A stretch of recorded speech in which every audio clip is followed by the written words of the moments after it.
Now we will do some questions. These are the questions which have comes in your paper. First question, what are isotopes of an element? Atoms of a different element. जैसे ये different element का बात कह रहा है, ये wrong हो गया, क्योंकि isotopes में क्या होता है, atoms of same element, ठीक है, with different number of neutrons. तो different element पहले जहां जाए वो ऑप्शन तो डायरेक्ट क्रॉस हो गया. अब सेम एलिमेंट, तो आइसोटोप्स क्या होता है, atoms of the same element with same number of proton. तो ये भी ऑप्शन डी भी गलत हो गया, सेम नंबर ऑफ प्रोटॉन तो नहीं है, डिफरेंट नंबर ऑफ प्रोटॉन यहाँ लिखा हुआ है. लेकिन ये सी सही है, atoms of the element with a different number of protons, हाँ होता ही है. C613 और C614 प्रोटॉन नंबर सेम है लेकिन न्यूट्रॉन नंबर डिफरेंट है, और ये दोनों आइसोटोप्स एक दूसरे के, कार्बन के आइसोटोप्स हैं, कार्बन आइसोटोप्स. नेक्स्ट क्वेश्चन देखते हैं.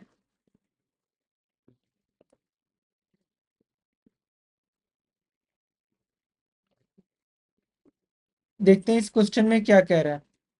तो इस क्वेश्चन में क्या कह रहा है, when Rutherford bombarded thin gold foil with alpha particles, he found that some alpha particles were deflected through large angles.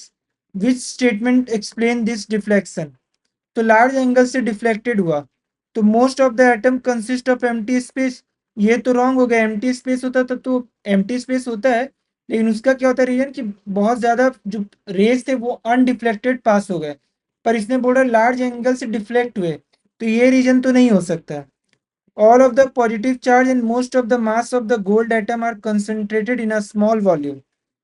Positive charge in the gold atom is spread evenly throughout the atom. तो ये होगा B. B is the right answer. ये तो होता ही नहीं, centre में concentrated ही नहीं होता है नेगेटिव चार्ज. नेगेटिव चार्ज तो ऑर्बिट्स में के अराउंड घूमते रहते हैं. Next question.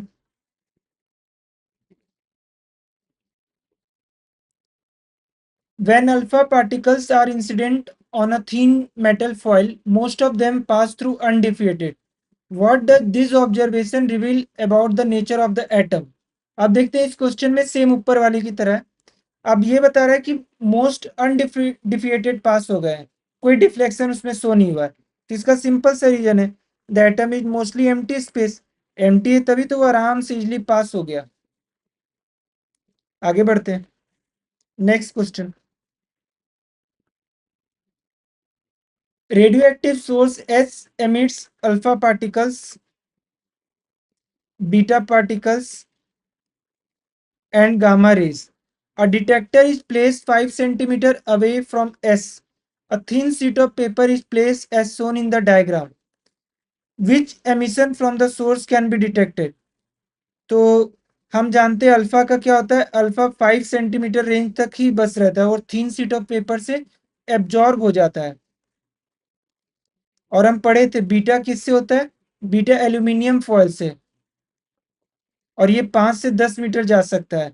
और गामा होता है वो लीड से, थिक लीड से एब्जॉर्ब होता है, फिर भी उसको क्रॉस कर जाता है. तो इसमें अल्फा पार्टिकल्स तो एब्जॉर्ब हो जाएगा 3 शीट ऑफ पेपर से, तो सिर्फ पास क्या होगा, बीटा और गामा रेज ओनली. तो option C is correct. Next. ये सारा पेपर में आया हुआ क्वेश्चन है. विच रो shows the relative ionizing effect and penetrating abilities of alpha particles and beta particles? देखते हैं. तो सबसे पहला हम पढ़े हैं आयोनाइजेशन का, हम क्या पढ़े हैं, आयोनाइजेशन में क्या होता है, अल्फा का ज्यादा, फिर बीटा का, फिर गामा का, और पेनिट्रेशन जस्ट अपोजिट है. आयोनाइजेशन और पेनिट्रेशन इनवर्सली प्रोपोर्शनल है. पेनिट्रेशन गामा का ज्यादा, फिर बीटा का, फिर अल्फा का. तो ionizing effect alpha greater than beta सही है, ये भी सही है, ये भी सही है. अल्फा लेस देन बीटा, ये दोनों ऑप्शन तो गलत हो गया.